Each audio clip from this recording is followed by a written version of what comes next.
बात इतनी है कि धर्म के नाम पे और जाति के नाम पे देश कब तक राजनीति चलती रहेगी।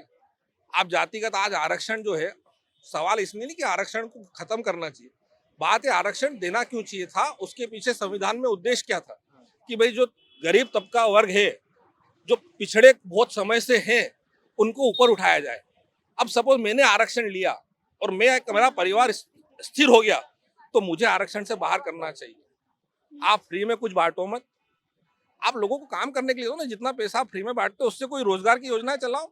या लोग सड़कों पे भीख मांगते हैं, आप कुछ काम कराओ उनसे।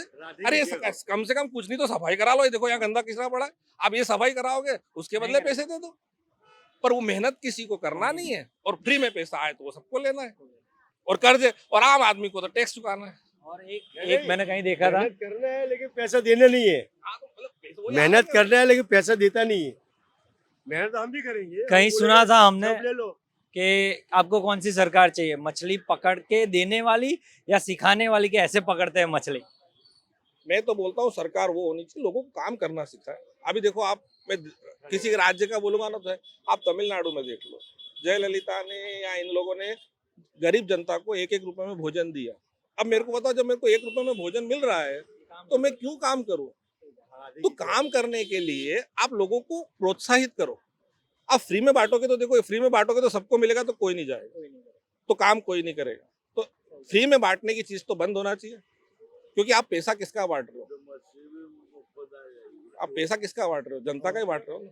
जनता जो कमा रही है, मेहनत कर रही है और टैक्स चुका रही है आपका, उसका पैसा बांट रहे हो ना, तो वो क्यों बांट रहे हो आप? यानी आपको अभी लास्ट क्वेश्चन, कंक्लूजन, कितनी सीटों से जीत पाएगी नरेंद्र मोदी? देखो पिछली बार जितनी सीटें हैं ना, क्योंकि देखो ये देश की राजनीति ऐसी है ना कि यहाँ पे एक एक जो वोटर होता है ना, यहाँ दो प्रकार के वोटर होते हैं। कि एक जो माइंडसेट बना के पहले ही जाता है, चाहे मैं कांग्रेस को दूं, चाहे मैं बीजेपी को दूं, किसी को भी दूं, उसका माइंडसेट फिक्स रहता है। कुछ वोटर होते हैं जो सोच के वोट देते हैं, और जब वो सोचने वाला वोटर होता है ना, उसका एक प्रॉब्लम होता है। वो क्या करता है, अगर मेरे को लगता है कि जैसे मैं हूँ, मेरे को लगता है कि नहीं यार ये सही नहीं है, तो मैं क्या करूंगा, वोट देने नहीं जाऊंगा। ठीक है, तो वोटिंग परसेंटेज जो डाउन हुआ, और दूसरा देश में जो जातिगत राजनीति करी है, तो उसके कारण जो इंडिया ब्लॉक बना है, तो उसका ऑब्जेक्टिव ये था, क्योंकि जब 10 कैंडिडेट खड़े होते हैं तो 10 को कुछ ना कुछ वोट मिलते हैं। अब यहाँ 10 के बदले एक खड़ा हुआ, इसमें एक हुआ, तो हो सकता है मार्जिन कम हो, जीत का मार्जिन कम हो। सीटों पे भी थोड़ा जवाब, क्योंकि पहले जो सीटें आपने कम मार्जिन से जीती है, वहां पे आज हो सकता है वो फर्क पड़े। लेकिन यस, सरकार बहुमत से बन जाएगी। सीटें भले ही जो 400 पार है, देखो 400 कभी आना नहीं, क्योंकि साउथ जो है वो ऐसा चीज है जहाँ पे कि भाजपा का अपना अस्तित्व नहीं है, और वो अस्तित्व इसलिए नहीं हो पाया क्योंकि साउथ कभी अपने आप को भारत से, दूसरे रेस्ट ऑफ द इंडिया से जोड़ने की कोशिश ही नहीं करता है। कोई हिंदी भाषा का जो चल रहा है, तो वो हिंदी भाषा का जो उनका तमिल और हिंदी भाषा का जो चल रहा है, तो उसमें वो अपने आप को कुछ समझते नहीं, तो उसमें एक वो प्रश्न है। तो साउथ में कभी भारत भाजपा अपने आप को स्थापित कर नहीं पाई। तो जो साउथ की सीटें हैं, तो इसमें 543 में से 400 सीटें लाना बहुत मुश्किल बात होती है। ठीक है, वो इंदिरा गांधी के टाइम जब ऐसे उनकी हत्या हुई थी, तब उस सहानुभूति के तहत उनको सब मिली, लेकिन कांग्रेस का बेस बहुत था, पूरे भारत में था, इसलिए उसको इतनी मिली। कि बीजेपी को नॉर्थ नॉर्थ जो है, नॉर्थ बेल्ट जो है, और इसका जो है उसमें मिलेगा।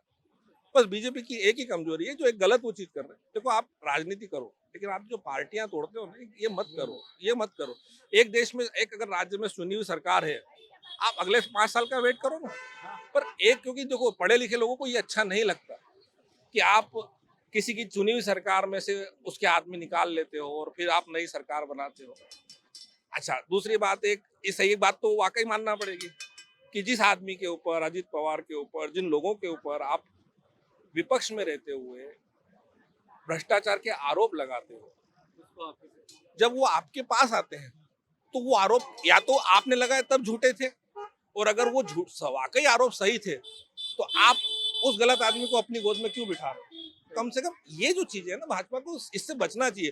क्योंकि आने वाले समय में क्या होगा, जब लोगों में इस चीज की आएगी ना, तो जो पढ़े लिखे लोग हैं वो इस चीज को समझते हैं। ठीक है, आज मोदी जी है तो मोदी जी के नाम पे आपको वोट मिल जाएगा, लेकिन ये लंबी राजनीति, इस तरह की राजनीति लंबी लोग बर्दाश्त नहीं करते। फिर एक समय कैसा आता है पता है, जब जनता बिल्कुल टकट जाती है ना, तो फिर सामने कोई भी हो, इसको लेके आ जाओ। पर इन, क्योंकि उसमें कौन आएगा ये उद्देश्य नहीं रहता है, किसको हटाना है ये उद्देश्य रहता है। तो भाजपा को ऐसी राजनीति से बचना चाहिए।